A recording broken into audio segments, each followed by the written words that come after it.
Mesdames, Messieurs, bonsoir. Le 20 novembre, le monde célèbre la Journée internationale des droits de l'enfant. Et en termes de droits, le moins que l'on puisse dire, c'est que la situation de par le monde est une désolation. De la Palestine au Burkina Faso, en passant par la Russie ou l'Irak, pour ne citer que ces zones.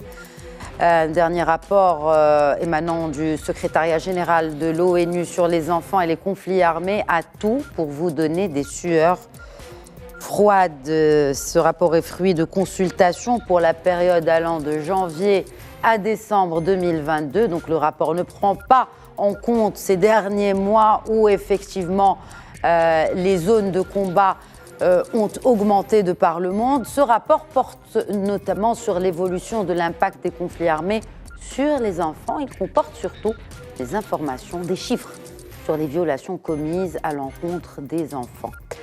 Les enfants soumis aux pires atrocités sans considération aucune. Des violences physiques, psychologiques, kidnappings, sévices en tout genre. Des enfants utilisés au combat. 300 000 garçons et filles enrôlés de force dans des groupes armés selon les données de l'UNICEF. Les enfants sont d'ailleurs les premières victimes dans les conflits armés. D'après l'UNICEF toujours, plus de 230 millions d'enfants, soit près d'un enfant sur 10 dans le monde, vivent dans des pays ou des zones qui connaissent des conflits armés. Plus de la moitié, donc des 230 millions, plus de la moitié d'entre eux sont directement affectés par les combats et finissent par prendre eux aussi, un peu forcés, les armes. Chaque jour, 20 enfants sont tués ou mutilés dans le monde. J'accueille pour le débat de ce soir, on parle de droits de l'enfant, le professeur de droit à l'Université Mohamed V de Rabat, Mostafa Sahimi, bonsoir. Bonsoir. Bienvenue. J'ai également le plaisir d'accueillir l'expert en sécurité et en stratégie, colonel Hassan Saoud. Bonsoir, colonel Saoud. Bonsoir, Madame Khadija. Marhaba.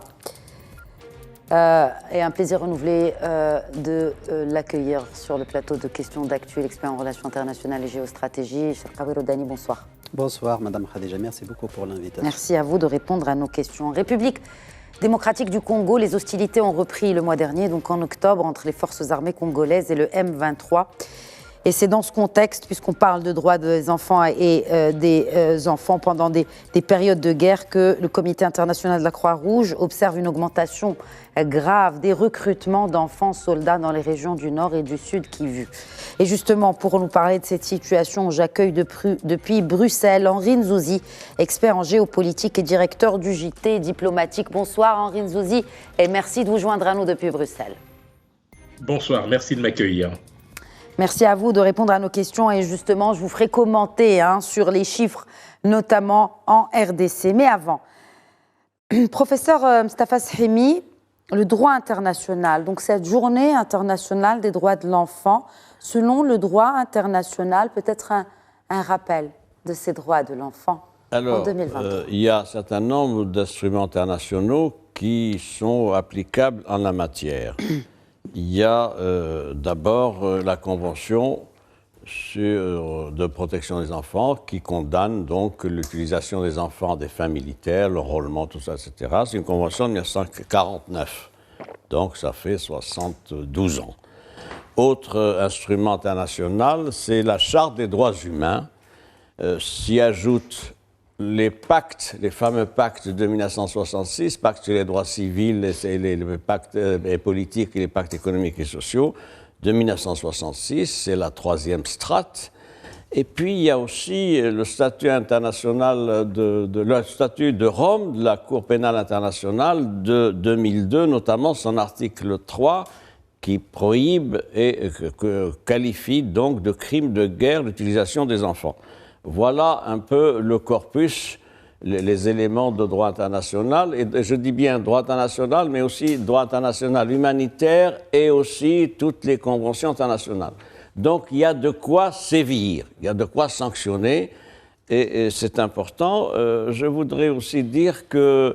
Ça dépend des pays s'ils sont signataires ou pas. J'y venais, vous avez raison de le relever. Alors il y a des pays qui n'ont pas signé, qui ont signé une partie, mais pas d'autres, notamment par exemple le statut de Rome sur la coopération internationale. C'est un statut qui n'est pas ratifié par des pays, je vais vous dire lesquels. Il n'est pas ratifié par les États-Unis, il n'est pas ratifié par la Chine, il n'est pas ratifié par la Fédération de Russie, il n'est pas ratifié par l'Iran, il n'est pas ratifié non plus par Israël, etc. C'est vous dire que donc un certain nombre de pays qui estiment qu'ils n'ont pas à être sous l'empire de cette législation internationale pour des raisons diverses, parce qu'ils ne veulent pas que leurs hommes, leurs militaires ou leur personnel civil soient poursuivis un jour pour ce qui se serait passé dans les territoires occupés en Palestine, en Afghanistan, en Irak et ailleurs. Donc voilà en gros le cadre général.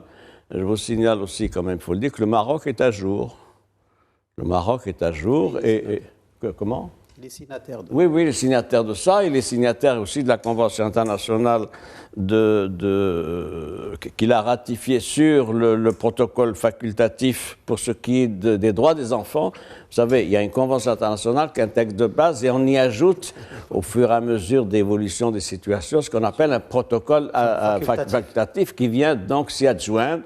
Le Maroc a ratifié le 22 mai 2002, ça fait donc 21 ans, le protocole facultatif de la Convention des droits de l'homme.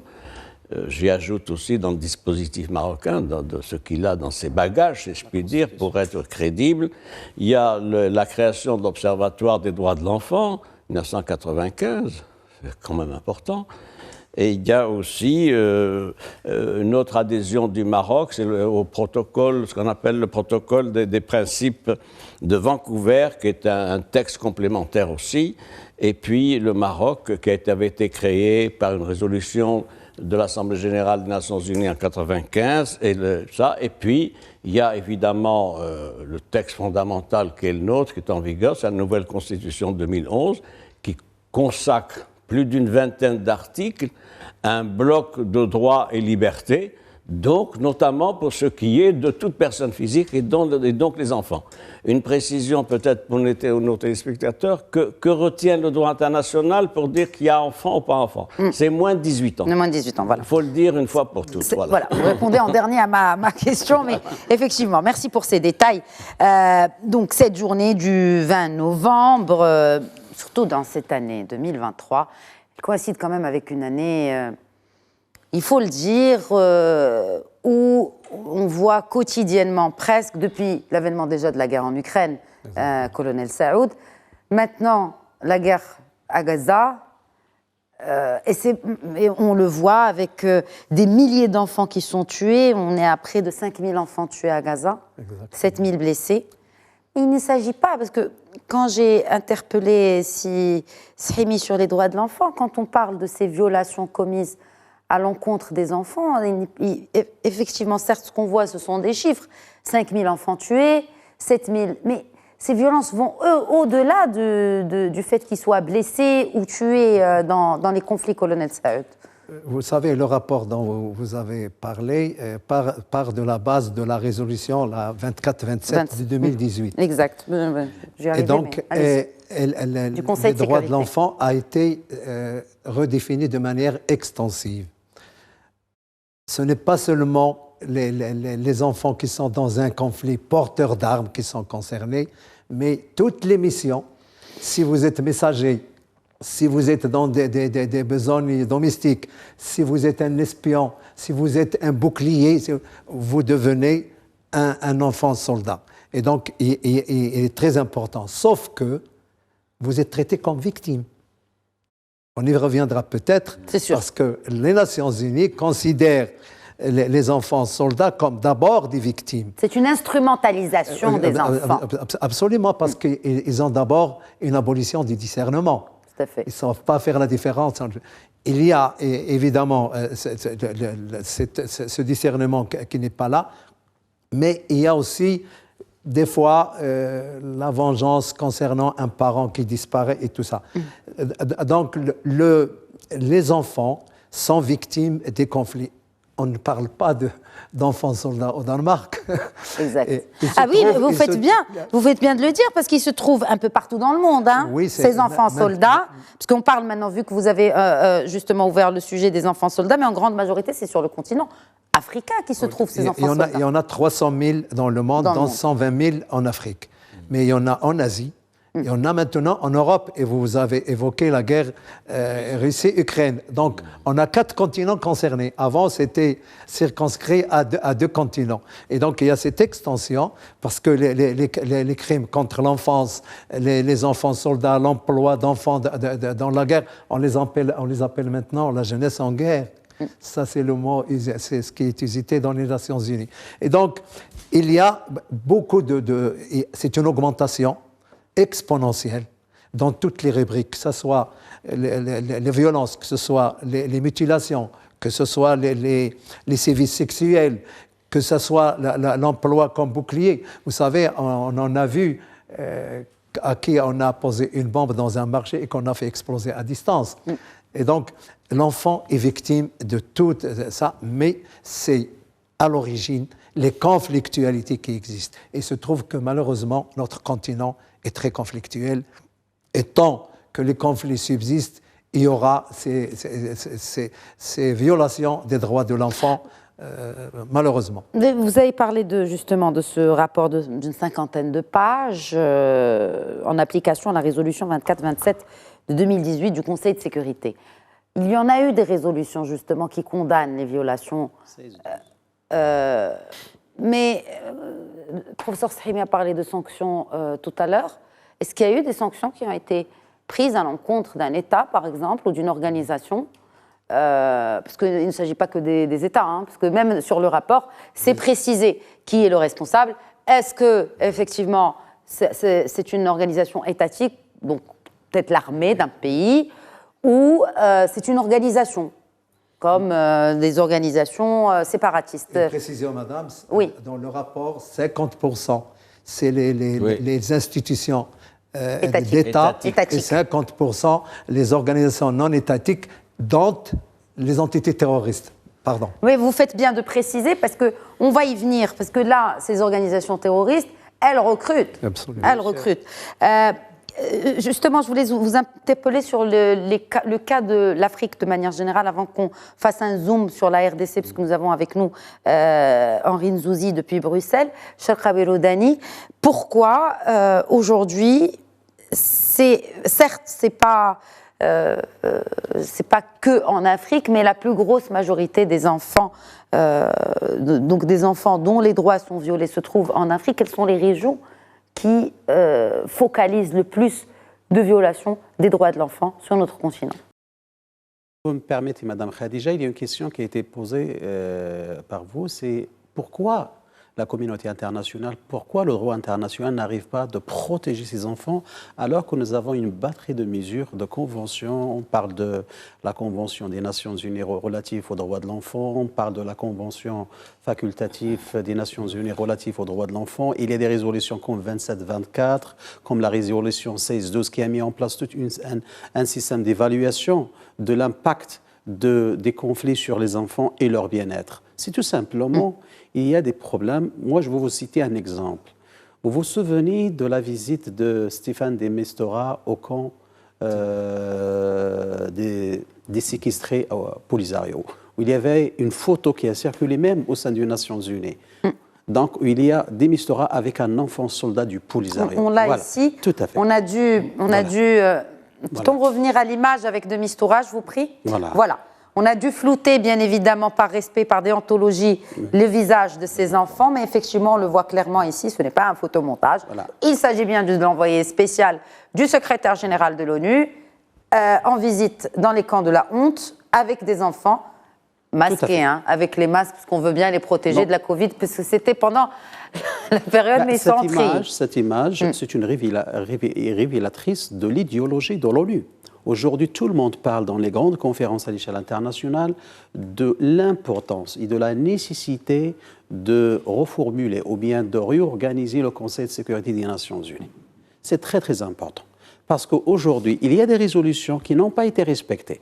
Lorsque vous parlez du continent africain, le continent africain, il y a plusieurs zones de conflits où les enfants sont enrôlés contre leur gré. Je parle du RDC, du mouvement 23, dans la région du Kivu au nord, Kivu au sud, et je parle même de la région de Katanga. Je parle par exemple en Érythrée, je parle par exemple au Mozambique, dans le nord de Mozambique, dans la région de Cabo Delgado. On parle dans les camps de Tindouf avec le Polisario. Quel est le point en commun de toutes ces régions ? Est-ce qu'il y a un point en commun, justement ? Bien sûr, c'est le terrorisme. Il existe le terrorisme déjà. La première chose très importante, c'est le terrorisme et des vides géopolitiques. Et aussi, ce sont des zones d'intérêt stratégique pour les grandes puissances. Quand vous parlez du Mozambique, du Cabo Delgado, c'est une région où il y a du gaz. C'est l'avenir du gaz dans la région du Corne d'Afrique. Quand vous parlez par exemple du nord du Mali, tout le monde sait aujourd'hui le débat sur le retrait du MUNISMA. Quand vous parlez par exemple de la question du Polisario, tout le monde sait que c'est un groupe terroriste, tout le monde sait qu'il enrôle des enfants de toute nationalité du continent africain, notamment l'Afrique subsaharienne du Sahel, et personne n'en parle. Surtout pas dans les résolutions. La dernière résolution, justement, d'octobre dernier, colonel Saoud, et je vous interpelle aussi, Cheikh Abdouani, ça n'a pas été cité dans le rapport de l'envoyé spécial. Même dans celui-là. Même dans celui-ci, qui comporte 50 pages avec toutes les régions. Effectivement, on a omis de parler de cette zone-là. Effectivement, absolument, parce que donc, le problème, c'est un problème de sélection. Donc la perception du Conseil de sécurité des Nations Unies, c'est une perception malheureusement qui doit être recadrée, qui doit être revue, parce qu'aujourd'hui, nous sommes dans un monde qui est en mutation.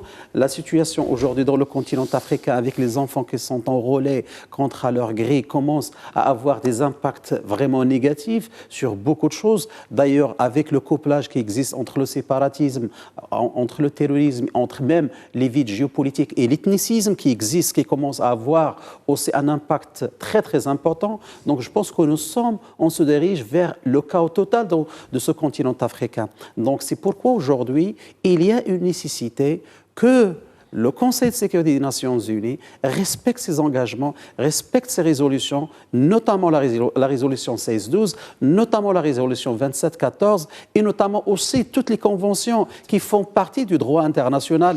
Et je parle notamment des conventions relatives des Nations Unies relatives aux droits de l'enfant. Des niveaux records d'enfants tués, enlevés et violés selon l'UNICEF, justement à cause de la montée des tensions en RDC.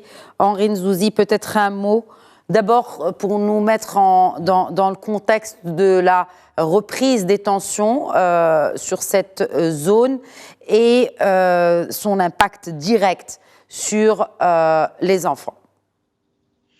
Alors, depuis plusieurs années déjà, il faut remonter au tout début des années 2000, et peut-être un peu avant, au moment où il y a eu une recrudescence des hostilités entre les groupes armés, notamment soutenus par le Rwanda, on a vu effectivement une inflation d'enfants enrôlés de force dans les groupes armés, puisqu'ils avaient une triple mission: participer au combat, apporter un appui logistique, ou bien, et c'est le plus dramatique, servir d'esclaves sexuels. Ça, c'est une première chose. Deuxième chose, effectivement, là où il y a enrôlement de force, il y a effectivement une pression sociale qui s'exerce sur les familles de ces enfants, la plupart d'ailleurs étant massacrés pour des raisons aussi obscures que invraisemblables. On a effectivement vu ces enfants servir de chair à canon et surtout servir tout simplement de piège pour notamment les armées régulières. On parlait tout à l'heure des résolutions onusiennes qui n'ont pas été respectées, mais c'est pour une raison très simple, c'est que quand vous avez des conflits de ce type qui sont perçus par certains membres du Conseil de sécurité comme étant lointains et qui donc impactent de manière très marginale sur le devenir des sociétés concernées, eh bien, vous avez effectivement un désintérêt certain, en dépit du fait que vous avez des résolutions parfois courageuses qui sont adoptées, mais qui sont malheureusement pas du tout respectées. On pourrait en énumérer plusieurs.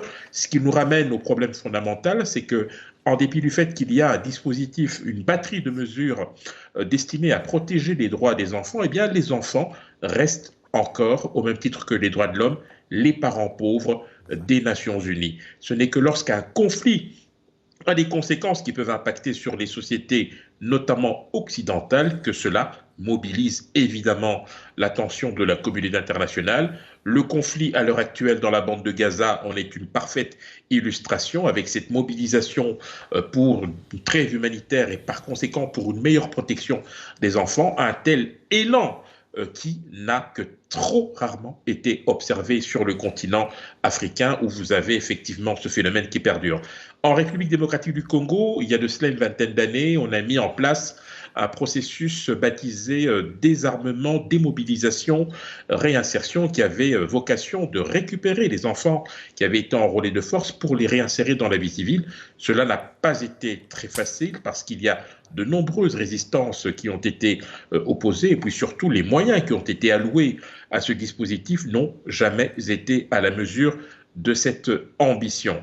La situation aujourd'hui a sensiblement changé, mais on déplore encore, cela a été évoqué de cela quelques instants, des enfants qui sont utilisés encore, soit comme chair à canon, soit comme supplétifs dans les groupes armés. On pense évidemment au M23, mais c'est un phénomène qui était déjà observable dans des groupes armés comme les ADF, comme les FDLR, qui continuent encore d'écumer l'Est et le Nord-Est de la République démocratique du Congo. Mais il y a un autre élément qui aggrave aussi la situation, n'est-ce pas, Henri? Il s'agit du déplacement massif des populations et de fait que les groupes armés soient... il y a une proximité qui s'installe avec ces communautés déplacées qui fait que ces enfants-là sont encore plus vulnérables face aux meurtres, aux mutilations. Vous avez parlé d'esclavage sexuel. On parle de, par exemple, là c'est dans le monde, 1165 enfants rien que pour l'année 2022, victimes de viols collectifs, de mariages forcés, d'esclavage sexuel, d'agressions sexuelles. Et encore, ce ne sont que les chiffres dont disposent les équipes de l'ONU. Mais bref, est-ce que cela risque aussi de s'accroître dans le temps à cause justement du déplacement massif des populations, en dehors vraiment de la zone où il y a tension? Alors, ces déplacements de population ont une caractéristique principale, c'est qu'elles empêchent tous les dispositifs existants de pouvoir agir. Alors, vous avez la nécessité d'avoir des couloirs humanitaires qui sont très rarement autorisés par les belligérants, et je pense évidemment aux groupes armés qui ont un intérêt certain d'entraver les déplacements de ces populations qui sont exposées bien évidemment au combat. Le deuxième problème, évidemment, c'est que vous avez dans le chef de ces groupes armés une volonté de pouvoir tout simplement disposer d'une main-d'œuvre facile et accessible, puisqu'il suffit simplement d'enlever ces enfants, de massacrer leurs parents pour les enrôler de force, ce qui est en soi déjà un crime, parce que je rappelle quand même que l'enrôlement des mineurs de moins de 15 ans est considéré comme un crime de guerre. Eh bien, vous avez effectivement ces crimes qui sont perpétrés au quotidien dans cette partie du territoire, mais pas que en RDC, puisque vous avez d'autres théâtres d'opération où vous avez ce genre de pratiques qui perdurent et qui, bien évidemment, compliquent la tâche des organisations humanitaires pour assurer une meilleure protection aux populations déplacées. Effectivement, en dehors de la RDC, plutôt de la République démocratique du Congo, effectivement, ce ne sont pas, d'abord, malheureusement, les zones de conflit et de tension qui manquent dans le monde, à géographie variable, et aussi, colonel Hassan Saoud, à droit variable, on a l'impression. Oui, selon qu'on soit dans une zone ou dans une autre, il y a une qualification. Mais l'essentiel, c'est que les droits de l'enfant, et pour peut-être compléter ce qu'a dit mon ami Charqaoui, l'Afrique, il n'y a pas que la RDC. Oui. De Polisario jusqu'à la Somalie, le Mozambique, et vous allez dans les Grands Lacs, vient s'ajouter le Sud-Soudan et le Soudan.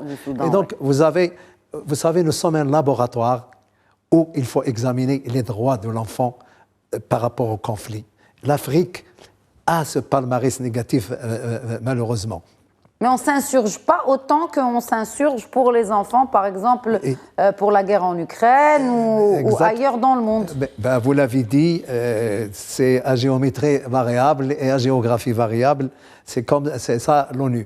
Mais il faut dire aussi que dans la protection des enfants, l'ONU a des mécanismes. Vous savez ce qu'on appelle les plans d'action, les rapports pays. On cible les pays, on met des points focaux dans des pays ciblés pour avoir des renseignements et on signe avec chacun des pays des plans d'action. On en a signé par la responsable maintenant une quinzaine. Mais ce n'est pas ça qui est important. Ce qui est important, c'est la mise en perspective de ça et la sanction.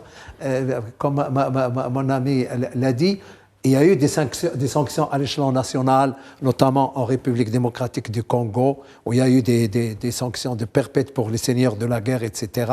Et même pour certains mais au niveau étatique, vous faites bien de le préciser. Rien à voir avec l'ONU et ses résolutions. La CPI, on a condamné aussi concernant la Côte d'Ivoire, concernant certains... Il y a des condamnations. Quel est le problème? Le problème, c'est que les rapports pays que le secrétaire général donne ne font pas consensus. Parce qu'il y a nommément ce qu'on appelle des indications d'infamie. Pour certains pays qu'on désigne nommément. Et ça permet évidemment, ça ne permet pas d'avoir les auteurs bien identifiés parce qu'il y a de l'opacité et les mécanismes des Nations Unies n'arrivent pas à aller dans les zones conflictuelles et installer leurs plans focaux. C'est ça le problème. Mais du coup, les chiffres qu'ils nous donnent, même si, bon, vraiment, ce sont des chiffres, madame. Ils donnent froid dans le dos parce que ce sont des chiffres quand même... atroce quand on voit le nombre d'enfants tués, violés. Et là, on n'est pas vraiment, on n'a pas le compte n'est pas bon. Dans le rapport, madame, il est mentionné que ce sont les chiffres vérifiés par les Nations Unies. Et je vous dis qu'il y a du chiffre noir. J'entends par chiffre noir la différence entre la réalité et ce qui est constaté. Parce qu'il y a des zones qui ne sont pas accessibles. Évidemment. Des zones, par exemple, si on voit la zone nord du Mozambique, absolument. Cabo Delgado, est-ce qu'on peut dire aujourd'hui que le staff de l'ONU peut arriver dans cette région? Est-ce qu'il a accès à cette région? Absolument pas. Non, il y a une chose qui est importante. D'ailleurs, elle est dans les mains des terroristes. Si vous me permettez, s'il vous plaît, juste pour enlever certaines subtilités. Aujourd'hui, quand vous parlez du Polisario, on doit parler de l'Algérie. Parce que sur le territoire algérien, où il y a ce recrutement, malheureusement, que je peux considérer comme une forme de terrorisme étatique, parce que le recrutement et l'enrôlement des enfants, c'est une forme de terrorisme étatique. C'est-à-dire l'Algérie doit assumer ses responsabilités envers le droit international. Ils ne respectent pas le droit international. Parce qu'ils sont sur son sol. Donc, c'est ça. Là où il y a un point, le dénominateur commun de tout ce qui se passe aujourd'hui, si vous me permettez, s'il vous plaît, c'est qu'aujourd'hui, là où il y a le séparatisme, parce que quand vous parlez de Cabo Delgado, il y a un mouvement séparatiste avec des groupes terroristes. Quand vous parlez du sud de l'Algérie, il y a le Polisario avec un groupe de l'État islamique au Grand Sahara qui fait partie de Daesh. Quand vous parlez, par exemple, du Kivu Nord, vous parlez du mouvement 23. C'est une mouvement séparatiste. Donc, oui, il y a l'État islamique de l'Afrique de l'Ouest. C'est ça le point commun qu'il y a. Donc, voilà, là où il y a le séparatisme, là où il y a le terrorisme, donc il y a une opacité. Et d'ailleurs, il faut le dire, et je m'excuse de terme, au niveau du Conseil de sécurité des Nations Unies, au niveau de l'ONU, il y a deux poids, deux mesures. D'accord. Merci. Deux poids, deux mesures, surtout que c'est pas faute d'avoir vraiment dévoilé, chiffres à l'appui, images, photos, témoignages à l'appui, et on fait la sourde oreille, on met les œillères et on n'a rien vu. Parce qu'effectivement, cela a été dévoilé, que ce soit par le représentant permanent du Maroc à l'ONU, je vous donne la parole juste après, professeur Stahimi, c'est Omar Hilal, à plusieurs reprises. Les ONG, pas plus tard que février dernier, qui coïncidait avec la Journée internationale des enfants soldats, encore une fois, 120 ONG ont réclamé que justice soit faite pour ces enfants des camps de la honte à Tindouf, mais en vain. Professeur Stahimi. Si l'on prend la géographie du continent et on voit quels sont les foyers qui ont été évoqués. Il y a un premier type de foyer, évidemment, je me rallie à ce qui a été dit par mes amis ici présents, le séparatisme. C'est le premier cas de figure. Mais il y a un deuxième type, où il n'y a pas de séparatisme, où c'est une subversion contre un régime en place. Ah oui, c'est important. Il ne faut pas réduire. Appelez-vous subversion sur un régime sur place. Ou peut-être des exemples concrets, Stahimi ? Partout. Burkina Comment? Burkina Faso? Évidemment, Burkina Faso. Ce qui est fait au Soudan. Au Soudan, c'est un cas parfait de subversion. Il y a déjà eu une subversion qui a conduit à la création du Sud-Soudan. On l'oublie. On l'oublie qu'il y a un État indépendant qui a été dépecé pour diverses raisons, on n'a pas le temps d'expliquer, mais tout le monde le sait. Le Sud-Soudan, notamment parce qu'il était à majorité chrétienne et c'est là où se trouvaient les ressources pétrolières, pour faire court. Donc il faut bien le dire. Donc il y a deux types, au moins deux types. Je voudrais ajouter d'autres éléments complémentaires dans le même rapport sur lequel nous avons travaillé les uns et les autres. Voici une trentaine d'années, en 1991, il y avait 99 millions d'enfants dans les zones de conflit. Il faut retenir ce chiffre. On va arrondir 100 000. De 1991, j'arrondis 100 millions d'enfants dans les zones de conflit. En 1920, c'est-à-dire 5% de la population. En 1920, c'est le dernier chiffre disponible dans le même rapport, il y a... 2020. 2020. Pas 1920. De 2020. Oui, non, 2020. Là, on revient à la Première Guerre mondiale. Non, je ne vais pas aussi loin. Post-Première Guerre mondiale. En tout cas, 2020, il y a 337 millions d'enfants dans les zones de conflit, c'est-à-dire 14% de la population mondiale qui se trouve dans des situations de ce type-là. Autre précision peut-être pour avancer, c'est quoi les crimes de guerre intéressant les enfants? Il y a le rapport qui donne un certain nombre d'éléments intéressants. Il donne un chiffre. De 2022, il y en avait 24 000, dont on n'en parle pas. Un cinquième sont des filles. Il faut le dire, c'est important. D'où les problèmes d'esclavage sexuel qui ont été évoqués, etc. Alors, quelles sont les diverses qualifications criminelles que l'on peut serrer sur cette base-là? Il y a des meurtres, c'est 3 000. C'est beaucoup, c'est-à-dire 15% à peu près. Il y a des atteintes majeures à l'intégrité physique, c'est 5 600. Il faut y ajouter des cas d'enlèvement, 4 000. Et puis, il y a aussi des cas de recrutement forcé et d'utilisation dans les situations qui ont été évoquées, bombes, messagers, espionnage, tout ça, etc. C'est 7 000. Et puis, il y a 10% de ces 24 000 à peu près qui sont en détention, qui sont détenus. Donc il y a là une gamme de situations gravissimes qui méritaient d'être élevées. Maintenant, mon collègue et ami a parlé des camps de Tindouf et de la fiabilité des renseignements donnés. Eh bien, le Conseil de sécurité ne peut rien faire. Pourquoi? Vous savez, les enfants, dans ce schéma donc de violence, n'ont pas de lobby. Ils n'ont pas de lobby. Les enfants ne sont pas organisés pour avoir des représentants. Mais qu'est-ce qu'ils vont avoir de lobby? Déjà, vous me mettez enfant et lobby dans la même phrase. Mais oui, là, pourquoi? Je n'ai pas fini ma phrase, si vous voulez. Oui. C'est-à-dire qui portent leurs revendications et qui permettent leur défense. Oui. C'est-à-dire des structures d'intermédiation, de représentation, de plaidoyer, de défense devant les instances internationales. Donc, premier cas, ce sont des enfants. En plus, ils sont mineurs et ça. Deuxième cas, l'option Conseil de sécurité, ça a été évoqué. Pourquoi le Conseil de sécurité n'arrive pas à aller très loin?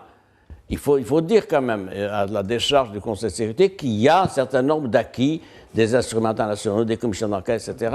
Et sur les 25 000 enfants que j'ai évoqués, 24 000 j'ai évoqués tout à l'heure, il y en a la moitié qui ont bénéficié grâce à des actions humanitaires, sociales, etc.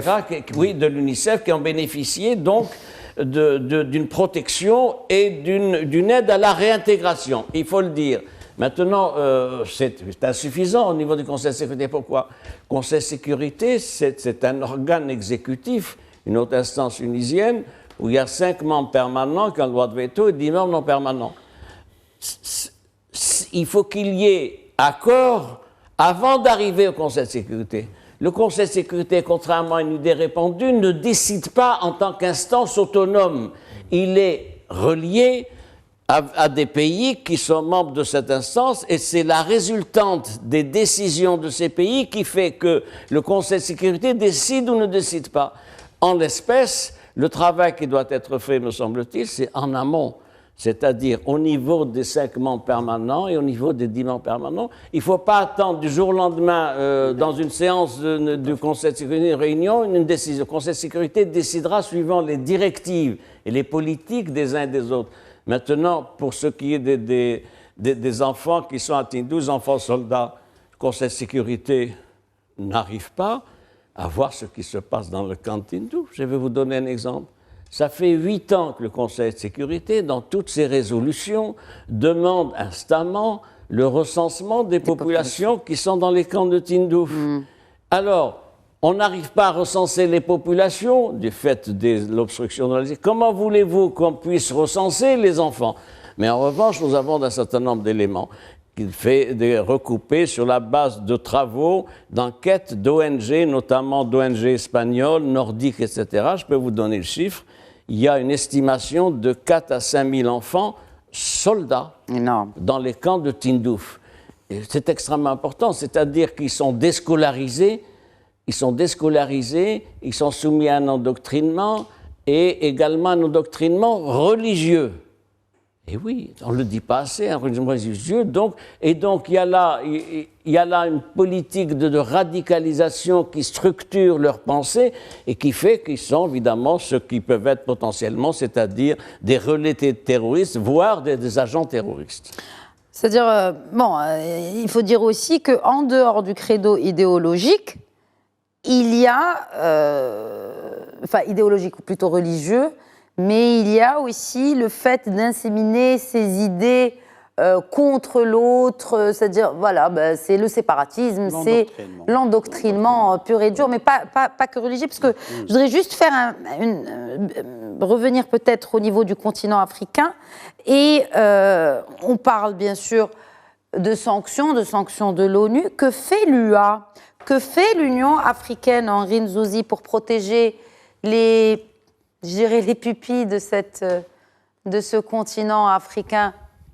Que font les 54 pays du continent pour sauver l'avenir de demain, ces filles et garçons? Alors, ce que je voudrais d'abord surtout rappeler, c'est qu'en période de conflit, les enfants ont toujours été des variables d'ajustement, c'est-à-dire qu'on les utilise pour les tâches que l'on a évoquées, pour obtenir un avantage certain, pour pouvoir monnayer, ou tout simplement pour pouvoir faire pression.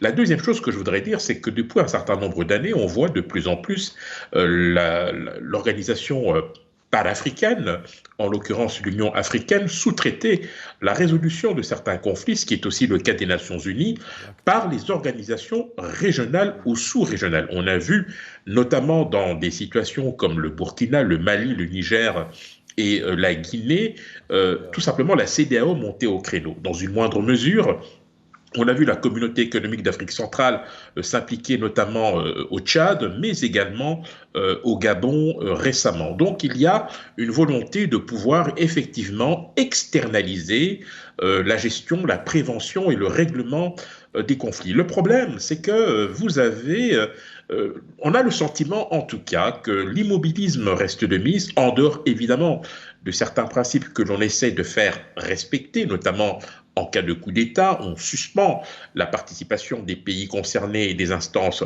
dirigeantes ou des instances de l'Union africaine, mais cela ne suffit pas dans la mesure où vous avez également une absence totale de volonté politique pour pouvoir réformer de l'intérieur ou en tout cas prendre les mesures qui s'imposent pour garantir davantage de protection aux enfants. La raison est très simple, c'est que vous avez sur les 54 pays autant de législations, autant de réalités, autant de spécificités qui n'accordent pas tous la même, je dirais, protection aux enfants, en dépit du fait que la plupart de ces pays ont librement souscrit et ratifié la plupart des dispositions qui vont dans le sens d'une meilleure protection des enfants. Si vous ajoutez à cela le fait qu'en Afrique, il est assez rare que les pays africains puissent se juger mutuellement pour ne pas se retrouver dans une situation inconfortable, il est relativement rare que des chefs d'État puissent prendre des décisions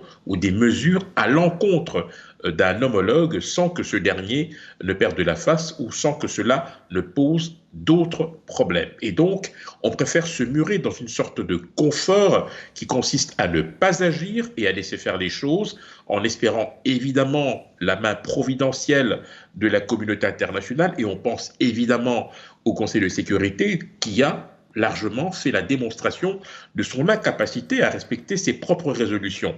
Une raison à cela, vous l'aurez compris, c'est que c'est un lieu de marchandage, un lieu où les équilibres se font juger ou jauger à l'aune de la situation conjoncturelle des uns et des autres. On peut faire avancer certains textes à condition d'obtenir un avantage sur un autre dossier. Et malheureusement, à ce petit jeu-là, vous avez les 5 membres permanents qui usent et abusent de leur droit de veto pour précisément retarder l'adoption d'un texte important ou tout simplement pour préserver des intérêts qui restent encore cachés à ce jour. Ce qui n'est plus caché, ce sont justement les scandales à répétition en ce qui concerne l'utilisation de ces enfants. Quel avenir pour ces enfants, colonel Hassan Saoud? Alors, ça m'amène à réfléchir sur, tout le monde dit, quel continent nous allons laisser à nos enfants, au lieu de poser la question, quels enfants nous allons laisser à ce continent. Absolument. Alors, si la communauté internationale et les organisations continentales ne bougent pas pour essayer de démobiliser ces jeunes, ces enfants, parce que vous savez, il y a une hiérarchie, même dans les organisations non étatiques.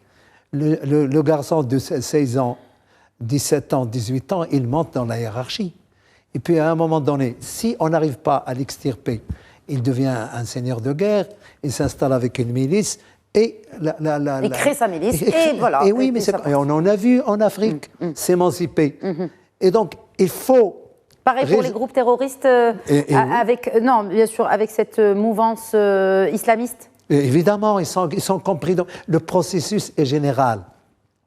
Les organisations non étatiques, les entités terroristes, il y a de la promotion. Vous savez, ils perdent un leader, il y a un autre qui prend sa place, et on en a vu qui sont montés dans la hiérarchie.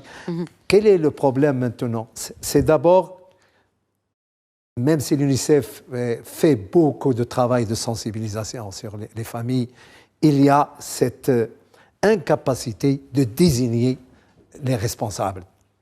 Et même quand on les désigne, on n'arrive pas à passer à la phase judiciaire. Donc vous avez séquelles psychologiques, séquelles physiques, désocialisation, et tout ça, il faut le remettre, il faut le reconstruire. Ah ouais. Il faut reconstruire tout ça, parce que la phase importante, on en a libéré depuis 2000 à peu près 80 000, ce n'est pas rien. C'est cité d'ailleurs dans le rapport. Oui, c'est dans le rapport. Mais il y a tout un procédé de réintégration, réinsertion, de reformatage.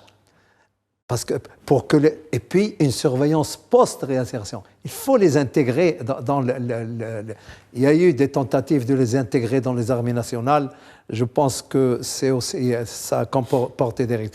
Donc, vous avez parlé de ça, vous m'avez justement rappelé que la Russie a été pointée du doigt dans ce rapport de l'ONU. Absolument, parce que le rapport, et je pense que celui qui viendra dans peu de temps, apportera encore quelques détails sur toutes les exactions commises contre les enfants. Donc, vous savez, et puis il y a un problème sur lequel on n'a pas trop parlé. Quand vous détruisez des écoles, c'est une violation des droits de l'enfant. Quand vous transformez des écoles en centres d'instruction, en centres pour les militaires ou pour les organisations non étatiques, vous êtes dans le... Donc il y a cette extension qu'il faut... Quand vous privez l'aide humanitaire d'aller chez les enfants, vous êtes dans la même... Donc il y a cette définition qui est importante. Maintenant, c'est toutes les déclinaisons sur les territoires qui ne marchent pas. L'Union africaine a essayé de nous mijoter la fin de la circulation des armes d'ici 2030. Ils en circulent beaucoup plus qu'avant, malheureusement. Donc, c'est un problème très difficile. Encore une fois, si on ne fait pas de la déconfliction à l'origine, je pense que ces problèmes collatéraux, entre guillemets, persisteront et c'est l'avenir de tout le continent qui est mis en cause. Bon, alors, en parlant de l'avenir de notre région, de la sous-région, j'ai l'impression que pendant que vous parliez, l'utilisation des écoles, les détournements d'aide pour ces enfants qui sont détournés pour profiter aux seniors, exact, aux seniors de la guerre, pas seigneurs, hein, parce que, voilà. En fait, le Polisario coche toutes les cases. Et oui. Avec le rapport du PAM, du programme d'aide alimentaire de l'ONU, les scandales à répétition de blanchiment d'argent. D'ailleurs, le tout dernier a été encore une fois révélé par un journal allemand. Mais cette fois, c'est l'implication de l'Iran. Et nous n'avons pas évoqué un point très important, c'est l'implication d'un tierce dans des conflits qui sont sur le continent. Ça peut être l'Iran, ça peut être une autre puissance, pour pousser leur agenda Sharqawi Roudani, cette implication de l'Iran, notamment en Afrique. Oui, écoutez, l'Iran, depuis très très longtemps, il suit une stratégie de déploiement à travers l'investissement sur les conflits et les zones de conflit. On voit maintenant, par exemple, dans la région de Casamance, l'Iran il a été impliqué avec ce mouvement séparatiste. En Afrique de l'Ouest, c'est la même chose. Même en Somalie, il est très impliqué. Même en Mozambique, dans la région de Cabo Delgado, l'Iran, il est très impliqué. Oui, tout à fait, il est très impliqué. Via les retirer, donc même le conflit qui existait en Éthiopie avec le Front populaire de Tigray, donc l'Iran, il a été très impliqué, et encore il est impliqué. D'accord? Donc de fait, aujourd'hui, ce n'est pas une surprise de dire l'Iran, il est en train d'avancer ses pions pour un agenda géopolitique et aussi pour avoir de l'influence stratégique sur le continent, sur la Méditerranée et notamment sur l'Europe de l'Ouest, parce que l'Iran sait très bien que pour arriver de toucher l'Europe de l'Ouest et notamment la France, l'Espagne, et avoir de l'influence, et qu'il faut qu'il investisse cet espace géopolitique du Maghreb. Et de fait, aujourd'hui, lorsqu'on voit la présence de l'Iran avec les milices séparatistes du Polisario, avec même certaines... Vous savez, Madame Khadija, tout le monde parle des groupes terroristes sunnites, soi-disant. On parle d'Al-Qaïda, on parle de Daesh. Mais personne ne peut dire quels sont les groupes terroristes chiites qui existent dans le continent africain. Vous savez, l'un des groupes terroristes le plus important dans le continent africain, c'est le groupe terroriste d'Ibrahim Zakzaki, qui est l'homme qui a fabriqué le groupe chiite le plus important au Nigeria et qui devenait par la suite Daesh, Boko Haram aussi. D'accord. Ils sont chiites. Boko Haram d'origine chiite. Ouais.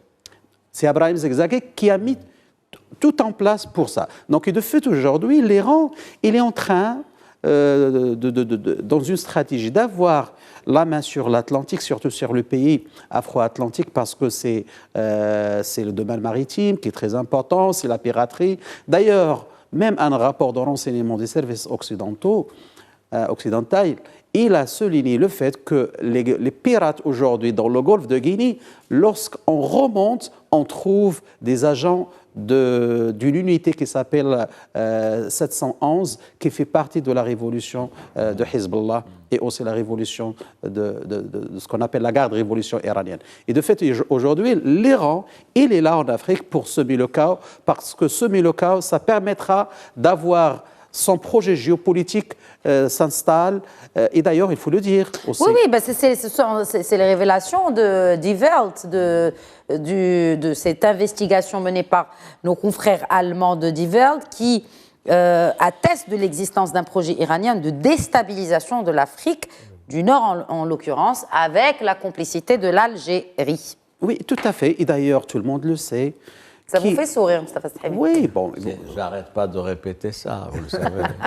Mais bon, là, il y a eu investigation et c'est pas un Marocain qui le dit. Voilà. C'est un Allemand qui a fait un travail d'investigation. Mais sur la base d'une note de service de renseignement allemand. Allemand et espagnol. Donc, Exactement. de fait, aujourd'hui, c'est pas un journaliste qui a fait une enquête, mais c'est des notes de renseignement. Agences de renseignement. Donc, il y avait un ratissage sur le terrain, donc il y avait un suivi, donc il y avait une enquête, il y avait des interceptions téléphoniques, il y avait vraiment beaucoup de choses pour qu'un service de renseignement arrive d'acter ce genre d'enquête, c'est-à-dire tout un travail à l'échelle macro et à l'échelle micro. On ne s'en rend pas compte parce que effectivement, quand on parle du Hezbollah ou en tout cas ces aides financières et toutes les compositions et les contournements pour justement faire acheminer l'aide financière sans qu'elle laisse de traces, ça veut dire que ça a une connotation terroriste. Un dernier mot, Mustafa Sahimi, pour clore.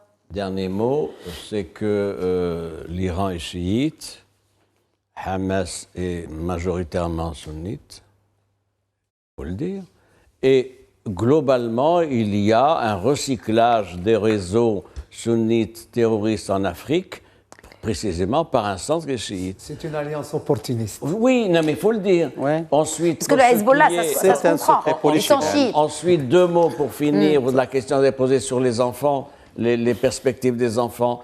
Le terrorisme offre des opportunités d'emploi.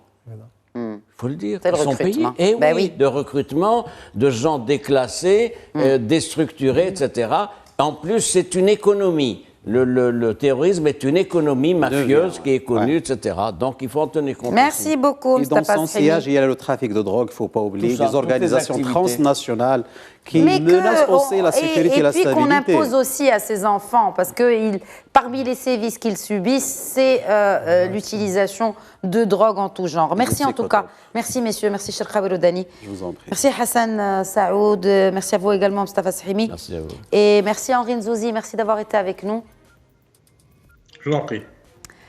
Et nous souhaitons vraiment, nous prions pour que la situation de ces des millions d'enfants soit mieux en 2024 qu'elle ne l'a été jusque-là. Merci à tous de nous avoir suivis. Très bonne suite des programmes.